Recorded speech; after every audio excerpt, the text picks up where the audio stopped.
Hi everyone. So today it's going to be a little bit different. I'd like to talk about a subject that's currently really close to my heart and I feel very passionate about, and that's housing and the discrimination in the housing industry against pregnant single women. I've been kind of on the periphery aware of the issue a little bit through my police work in the past when I was dealing with victims of domestic violence and so forth. But it's really hit home how bad it is when I found myself in that situation. So I've decided to do something about it and change things. First of all, I'll just describe what's going on for me so you get a little bit of a background and understanding. So, as you know, I've recently, a few months ago, found out I'm pregnant, and I found myself going through this single. That wasn't my choice, but it's how it is. Nor was my choice that I'm completely unsupported financially, practically, or emotionally by the father of the child. And yeah, you may judge my choices as a man or my life choices, but what it comes down to is here I am, I'm pregnant. It's not the child's fault that it's found itself in this situation. And, you know, I have paid for years and years national insurance in order to have a safety net in case something like this happens.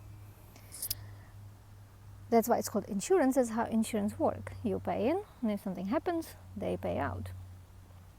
However, what I found is it's not as easy as it sounds, and there are a lot of obstacles, especially for pregnant women. So there is a law that says that the government is responsible for every child to be housed. So once you have the child, they will house you. However, they do not consider unborn child alive, or they just don't consider it under the law, which I think it's really unfair, and I think it's simply wrong. When you think about it, a child is viable from 24th week, often even earlier. Many babies now, they survive even if they're born very, very early. And also there is the fact that the fetus gets affected by the mother's well-being and stress levels, and it can severely affect the health and well-being of the baby while he's still carrying it by being stressed. And not knowing where you're gonna sleep that night or next week or next month, or where you're gonna bring your baby to, that's certainly stressful. What's happening at the moment, because the council's not particularly helpful in helping to find a suitable accommodation, because pregnant women are not a priority. Women with children are not pregnant. That doesn't make any difference, and well, it doesn't seem to in my case for sure. And what it means is that I might find myself in a situation like, unfortunately, many women find themselves in that situation, is that when I'm in a hospital, I've gone through the most amazing experience of my life, but it also can be quite traumatic, quite terrifying experience. It's not blissful for everyone. So you've gone through all this, and then you have to declare yourself homeless in a hospital. The social services, ship you off to like a shelter or like a hostel. A lot of these places are basically halfway houses where they house people with all sorts of mental health issues, addictions, often people who just left prison. It's kind of in between place. which is great if such places are available, but I don't think they're suitable for both pregnant women and women with children. Often these places have shared bathrooms, shared kitchens, that's sharing with people who might have different hygienic standards than you, who might have infectious diseases, who, there's just not enough space as well to keep your stuff. I mean, if you've had children or seen someone who has children, I'm sure you're aware how much stuff you need to just keep the baby healthy and safe. The rooms are tiny, so it's really unsavory place to bring a newborn to, and it doesn't feel safe even for a single pregnant woman. Being pregnant is quite a vulnerable position to be because you feel so precious about the baby, and all sorts of infections can really affect not just the well-being but the life of your baby. So why would you put yourself into situations where you put your baby in danger? And I find that being put in hostels can do that. And I understand sometimes when you just find yourself in an emergency situation, you literally have nowhere to go right now. The hostel's better than the street. I appreciate it completely. But like, I'm in a situation when I have somewhere to stay for now. It's temporary. It's just staying with a friend. It's it's not.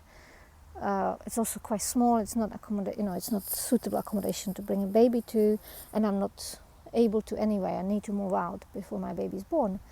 Now I still have 4 months before my baby's due. Obviously, it can come anytime. They don't work around our plans and clocks. But in theory, I have 4 months. So I actually approached the council 2 months ago. So I give them more time to just help me to find an accommodation that is suitable for me and my baby. The reason I needed that help is because as a single, pregnant, and with me as well self-employed woman, there's a lot of discrimination out there when it comes to looking for accommodation. I've tried in the private sector. What I'm usually met with is, you're pregnant, no thank you very much. You'll be on benefits, no thank you very much. Which is very frustrating. And that's what I mean by the discrimination. I'm in the time of need when I'm most vulnerable, and it's really hard to find a place to stay. And yes, I could move out of London and find a place somewhere else, but I do have a history of anxiety and depression. At this time, on my own, to isolate myself completely from my support network that's based in North London, that would be unhealthy and dangerous. I know plenty of women would end up postnatal depression. I don't want to end up there. I really don't.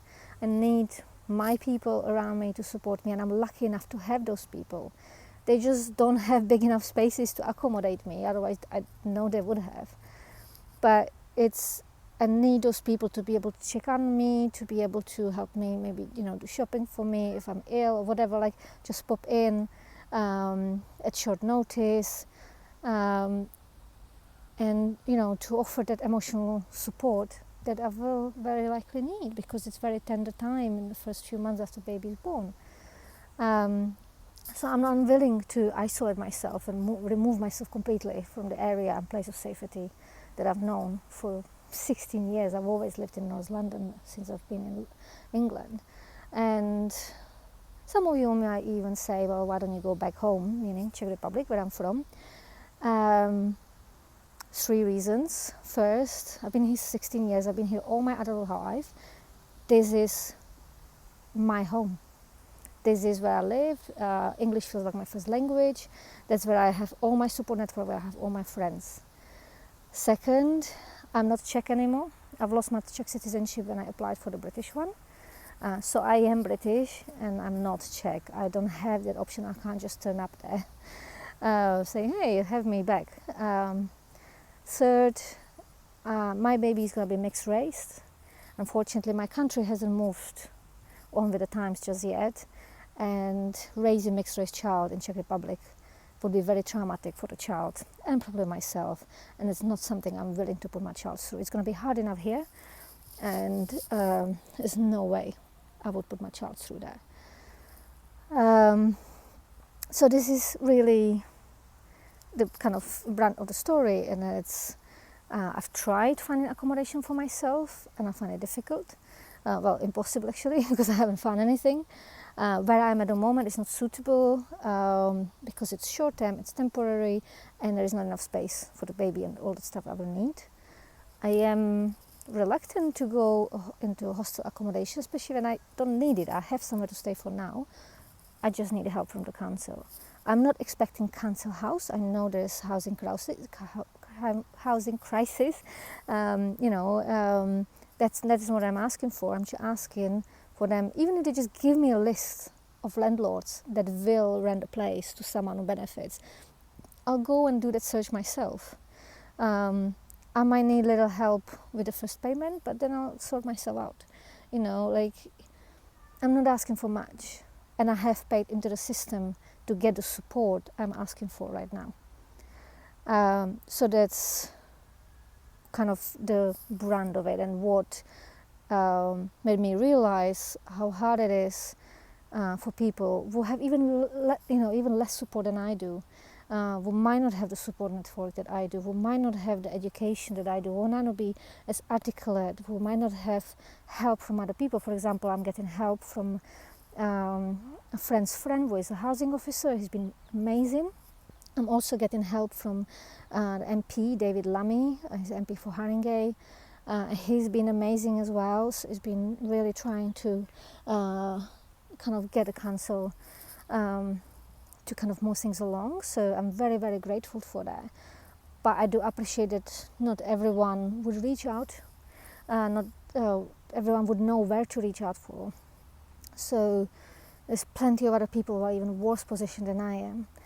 And I have decided I want to do something about this. I decided that there's two things I'd like to change, and that's changing law in the law that's protecting mother and the parents and children when it comes to housing, to extend to unborn babies, and also put a law and policy in place that will protect pregnant women from being discriminated against when they're looking for housing. So these two things I'd like to be implemented.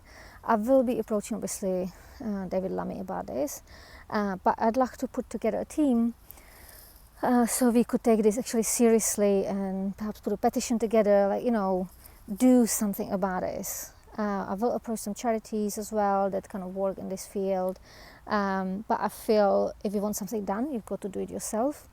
And yes, I'm busy, but I think this is worth it. So if you'd like to join me and become part of that team, that'd be absolutely amazing. Just your passion is enough, but if you have skills in family law or housing, even better, or if you know someone who does, please do tell them about this, and we could meet up for coffee and see where we could go from here. I'd really appreciate it. Even if you don't want to really get practically involved, just sharing this message and encouraging your friends to share it would be really, really helpful, because at least we raise awareness that this is happening and this cause needs some attention. So yeah, please do share it, comment, because that also gets it seen, tag people in, whatever it takes. Or if you have any personal experiences you'd like to share with me so we can kind of add to our portfolio, whatever it is, I really appreciate it. You'll be hearing from me on this again. I'm not, it's going to be just one message into this, that's it, but this is the beginning, and yeah, I feel quite pumped about this. I feel this needs to be talked about and needs to be dealt with. This is not good enough. Apparently it takes a village to raise a child, and we are the village. We've broken down communities and put a lot of pressure on nuclear families. Well, single mom is pretty small nuclear family. we need to start reaching out to communities again and help each other. And I'm definitely planning on doing just that. So this is it. Please help me out by sharing this message, or by joining my team. All right, speak to you soon. Take care.